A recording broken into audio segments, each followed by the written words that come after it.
সবাইকে স্বাগত জানাই। আশা করি সবাই ভালো আছেন, আমিও ভালো আছি।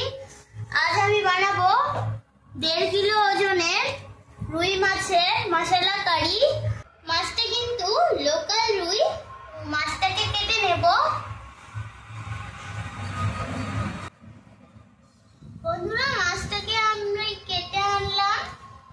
দেখুন, এখন আমি নুন হলুদ দিয়ে মেখে নেব মাছটাকে। লবণ, লঙ্কা গুঁড়ো, তেল, হলুদ গুঁড়ো মেখে নেব।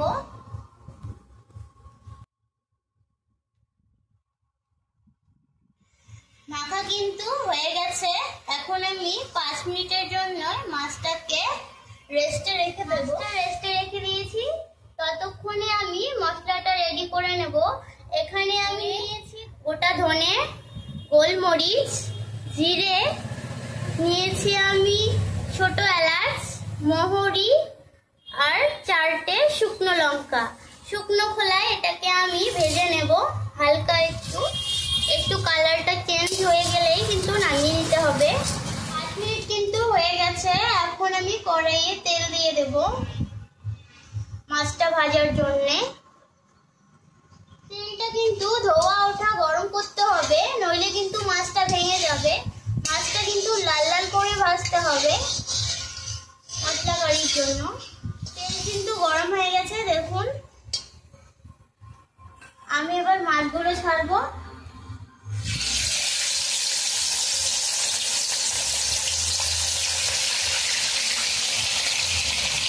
মাছগুলোকে কিন্তু লাল লাল করে ভেজে নিতে হবে।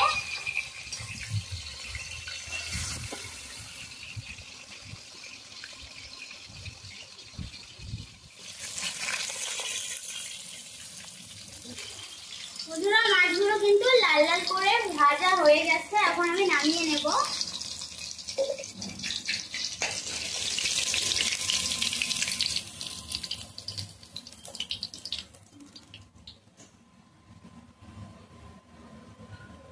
মশলাটাকে এখন আমি রেডি করে নেব। এখানে আমি নিয়েছি কাজু, 4 মগজ আর পোস্তর দানা। এখন আমি এটাকে পেস্ট করে নেব। তরকারির জন্য সবকিছু উপকরণ আমি রেডি করে নিয়েছি। টমেটো কুচি করে নিয়েছি, আপনারা চাইলে পেস্ট করেও নিতে পারেন। এখানে আমি 4 মগজ, পোস্ত আর কাজুটা পেস্ট করে নিয়েছি। এখানে আমি ভাজা মশলাটা গুঁড়ো করে নিয়েছি। এখানে পেঁয়াজ আর 2টো কাঁচা লঙ্কা পেস্ট করে নিয়েছি।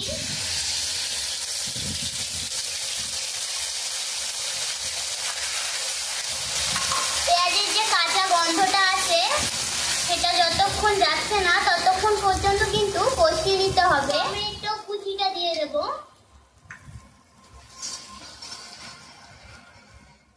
আমি কিন্তু আর তেল দিইনি, মাছ ভাজা তেলটাতেই আমি রান্নাটা করব। দিয়ে দেবো হলুদ গুঁড়ো, লঙ্কা গুঁড়ো। কষানো কিন্তু হয়ে গেছে। এখন আমি এখানে লবণ দিয়ে দেব, স্বাদ মতো লবণ, আর দিয়ে দেবো পেস্টটা। আর একটু কষিয়ে আমি জল দিয়ে দেব। এখন আমি জল দিয়ে দেব।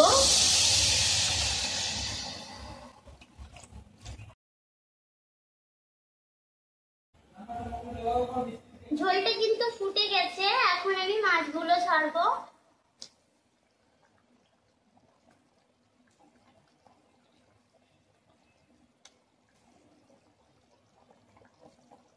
এখন আমি ভাজা মশলাটা দিয়ে দেব। নামানোর সময় একটু ঘি দিয়ে নামিয়ে নেব। এখন আমি ঘি দিয়ে নামিয়ে নেব। ঘি দিলে ফ্লেভারটা ভালো হয়। মশলা কারি কিন্তু রেডি।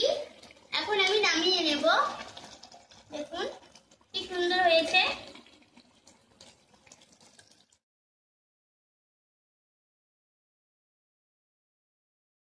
দেখুন বন্ধুরা, আমার মশলা কারি কিন্তু রেডি।